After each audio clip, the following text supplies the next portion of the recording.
Hey there everybody, Johnny T here. Today we're going to change the battery in this Seiko watch. This is a Seiko Chronograph. I'm not entirely sure what the model number is, but it's using a 7T85.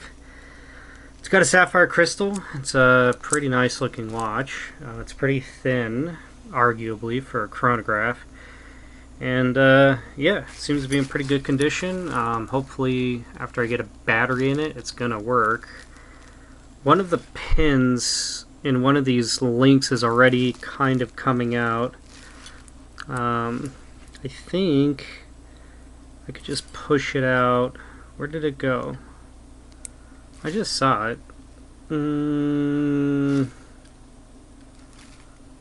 think it's that one right there. So it should be pretty simple to get this bracelet off, I think.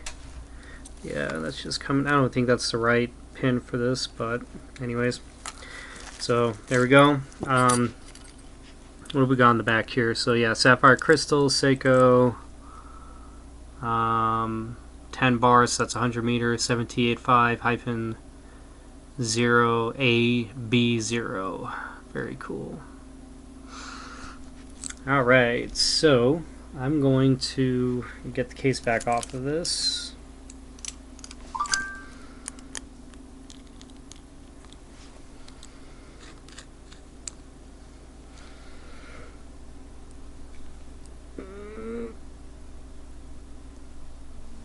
Wow, that is on there.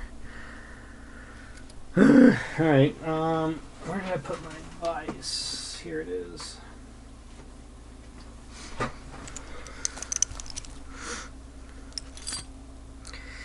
Let's get this on the vise. And so usually if the watch has pushers, you don't want to put too much pressure on them, so we want to move these away from the pushers and try and get it at the very edge of the lugs.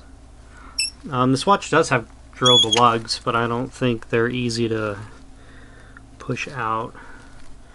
Okay, this looks like a much more solid setup. We're going to try this again. See if we can't get this case back off.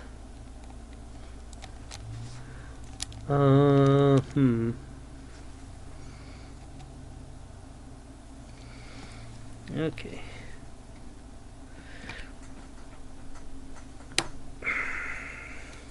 Interesting.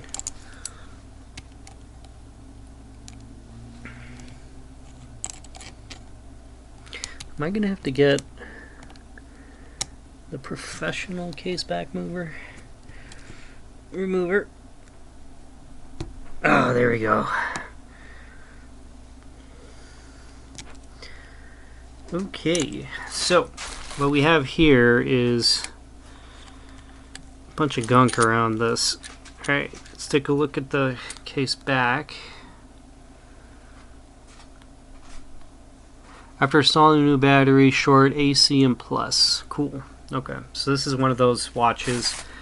I need to go find some metal tweezers at some point. Because all I got is my plastic ones. Is that right? No, here's my metal ones. Okay, cool. Okay, cool. I felt like the movement was starting to come up, and it is. What's going on with that? That's weird. Oh, this is just a spacer. Okay, fair. Alright. This all looks good. Let's get this battery out. Oh, let's take a look at this movement more closely for the camera.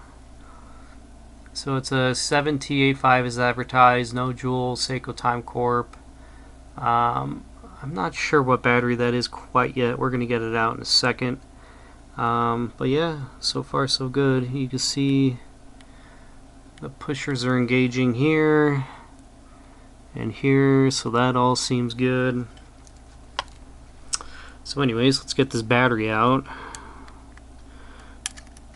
Came up pretty easily there. An SR927, okay. And where is the AC pin on here?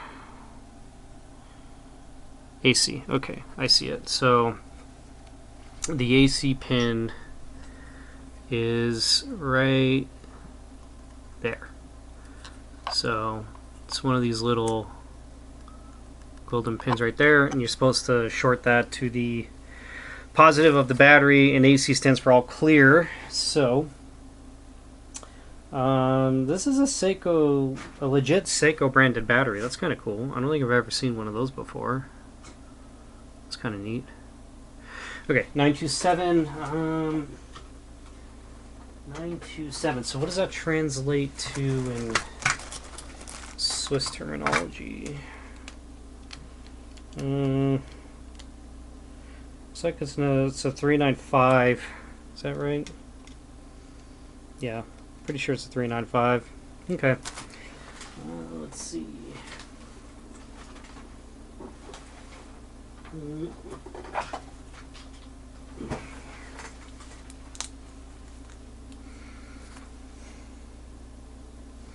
Got these plastic tweezers so I don't short anything.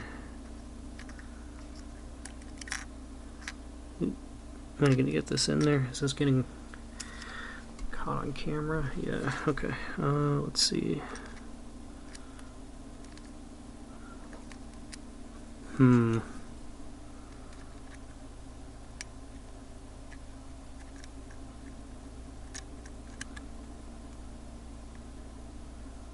Alright, now we're going to short AC and positive. Move the camera up a bit. See what I'm doing. Yeah, okay, so.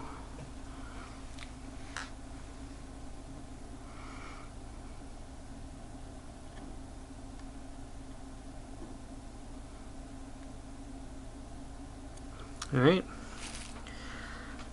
Now I'm just gonna look if it's actually working. Yep, watch is ticking, so it should be good to go now. Cool. Quick and simple. This gasket doesn't look too hot at all, actually. It looks like it's been stretched out a bit, so it might not go back on. Yeah, there's no way. Oh, wait, no, it might. Yeah, I think that'll be okay. Alright, so do we want to get the gasket back on? Yeah, I don't think it wants to be in the case back. I think it wants to actually be inside the watch case, because there's a little indentation for it, I think. Is that right? No, this does want to be on the case back, so just kidding. Get this back on the case back. Let's get this movement spacer back in first. So that should go on like so. I'm not entirely sure why this was coming up in the first place, but there seems to be something springy going on somewhere over here. What is that?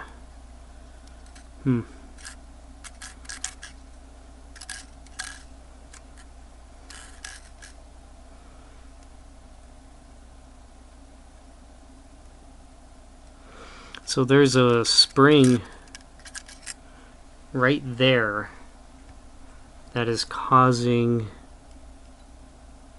it to go up and down, but it looks like it presses up against the crown stem for some reason. I'm not sure about what that is about, but okay, cool. I guess I've never worked on this movement before, because I don't think I've ever worked on this movement before. It's kind of sweet. Okay, put this back on with the gasket installed. It should just go back on, right? That seems kind of weird.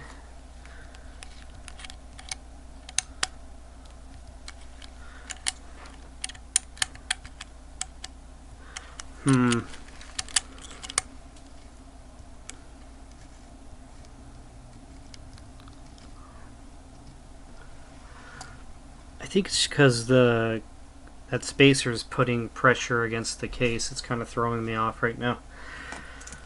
Well, let's tighten it down, see what happens. Hopefully I don't strip anything. I don't think I am.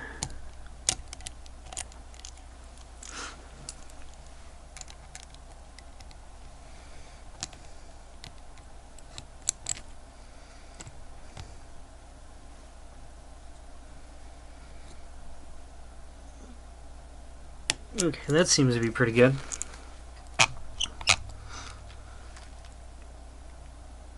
Cool. And there it goes ticking. There should be a way to reset everything. Well, let's make sure the chronograph works. Yeah, it seems to be working alright.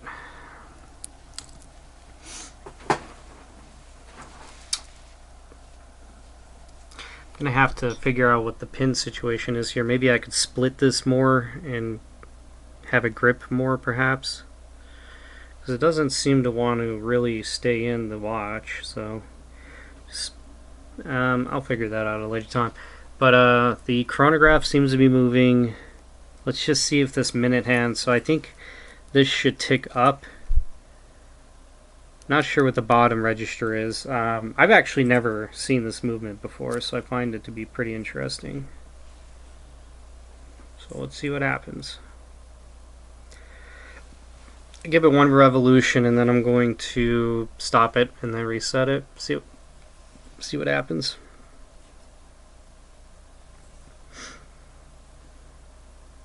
Yeah, look at that.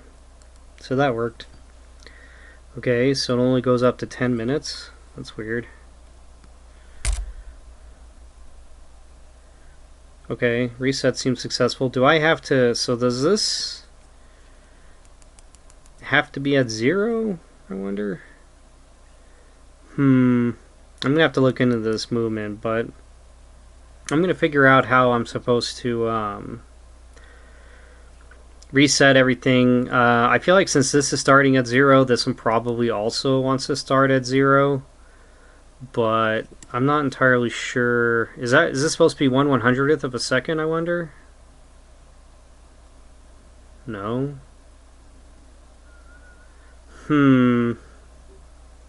Yeah, I don't understand what this bottom register is for. Weird. Okay, well, I'm going to reset it again. You don't want to reset mechanical chronographs too early because it could damage them. I'm pretty sure quartz chronographs are okay, though. If they're not, let me know, someone in the comments maybe. But I feel like that's correct. Okay, let's see if this will change at the 12 o'clock. The bottom register is not moving, so that must be associated with the chronograph function. Alright, I must have just entered the PM, so let's keep going and see if this will turn, and then we'll get dimensions in a moment. Where the heck is my... Oh, there it is, okay. Small crown with big crown guards means this takes forever to move the hands. Not a huge fan of watches like this. Looks like it's going to change to 1 here. Not a big fan of watches like this. It's kind of rough. I feel like my hand is going to fall asleep any second now. But let's get this down to 6:30, and then I'm going to check the quick date. Yeah, that seems to be working all right. Okay, cool. I mean, the seconds hand is ticking over here. The chronograph is ticking. This is moving. I don't know. Like, this says minute on it. This one doesn't say anything, so I don't even know what that's about. I'll figure it out. Okay, cool. Quarter for comparison. It's a pretty decent sized watch. Probably 42 millimeter maybe. Let's find out. 41 millimeter, but if you include the